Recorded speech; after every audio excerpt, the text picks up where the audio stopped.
And a very good September morning to you. Welcome once more to my study, and again to this book, A Haunted Pub Guide by Guy Lyon Playfair, 1987. We've already looked into it. Let's have a look to this one, shall we? The Crown, Market Street, Poole, Dorset. Let's have a delve into this one. The book is of great interest to those interested in the paranormal.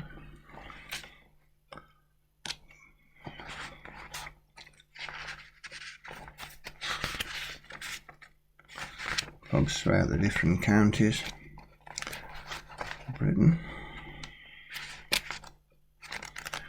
It's great. Legend and mystery and the unexplained. Here we go. Let's have a look. The Crown Hotel, Market Street, Poole in Dorset. All kinds of very odd things happened here after an old stable was converted in 1966 into a discotheque. The case was well publicised at the time. It made the front page of a local paper, and it was followed up by an independent investigator too.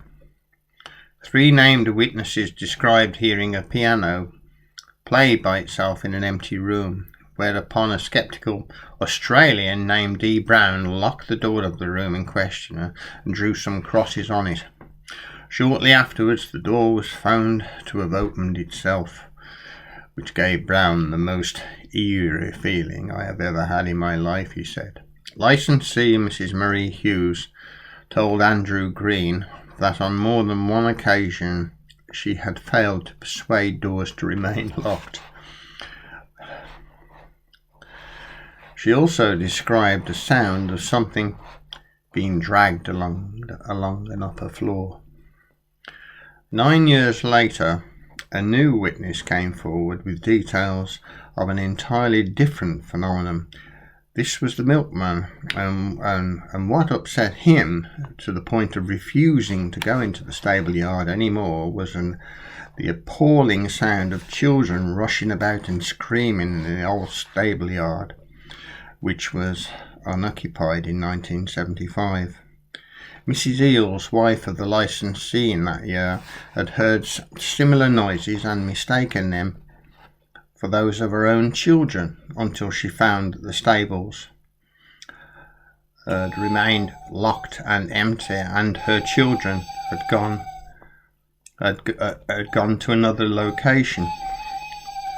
Now that is 12 midday. That is the clock sounding off at 12 midday. It was a birthday present from a dear friend here, and I love it. And every hour it sounds off to the call of a British bird, and that is the tawny owl, the classic, and relevant to me as well because I hear them all the time here, living on the edge of the countryside.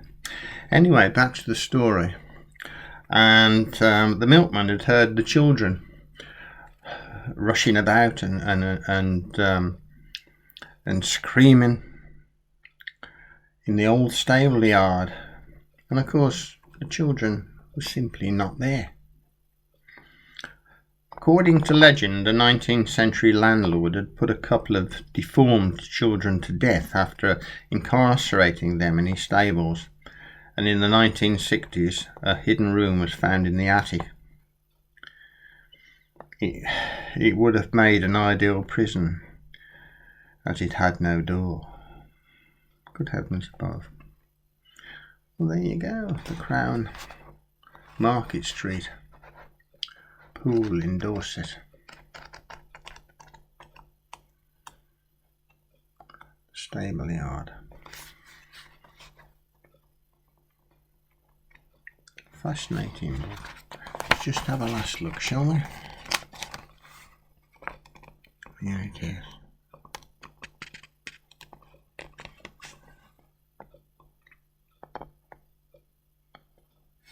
this one. The attic. There's a garret window there, but there'd probably be that hidden room in the top. And the stables in the back were, of course, a change of horses for the coach, if it was a coaching in, which a lot of them were. Well, nice to see you again. I'm glad you heard the clock. It was a nice coincidence. I love it. Every hour it sounds off, so that we've got the chaffinch, the cuckoo, the great tit, we've got the greater spotted woodpecker, we've got the nightingale, the barn owl, the wren, the blackbird, the blue tit, the nightingale and the robin. Marvellous. Wonders that man can make. And I've always got time for you. Nice to see you. Have a wonderful day. Look forward to seeing you again. All the best until then.